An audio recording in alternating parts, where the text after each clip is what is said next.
आप सुन रहे हैं मैथिली म्यूजिक खटौना से स्टार सिंगर प्रकाश राज को। सखी होली में देखो रंगवा लगाबे, सखी होली में देखो रंगवा लगाबे। क्या नाम है आपका?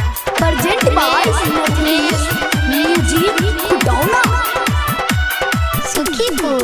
सखी होली में देवरा हमके बड़ा तरह पावे, सखी होली में देवरा हमके बड़ा तरह पावे। मना करला के बादो देखो रंगवा लगाबे, मना करला के बादो देखो रंगवा लगाबे। सखी होली में देवरा हमके बड़ा तरह पावे, सखी होली में देवरा हमके बड़ा तरह पावे। मना करला के बादो देखो रंगवा लगाबे, मना करला के बादो देखो रंगवा लगाबे। Rajesh Raj Maithili music recording studio खटौना बाजार। देखो रंगवा लगाबे,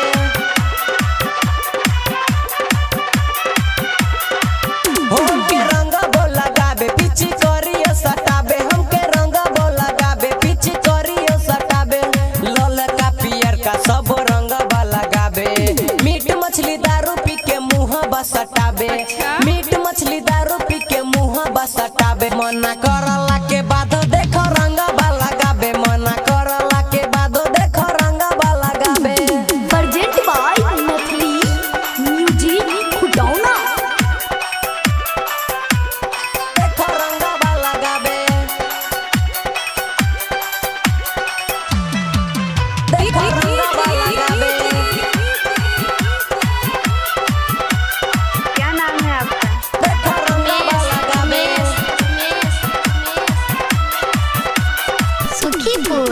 हो देखो आगू वो लगाबे और पाछू वो सटाबे, देखो आगू वो लगाबे और पाछू वो सटाबे। सब मिलके हमके डीजे पर बड़ा नचबाबे, का कही ए सखी हमके गरदा उड़ाबे, का कही ए सखी हमके गरदा उड़ाबे। मना करला के बादो देखो रंगवा लगाबे, मना करला के बादो देखो रंगवा लगाबे।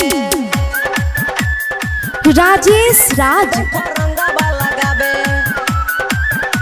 सखी होली में देखो रंगवा लगाबे।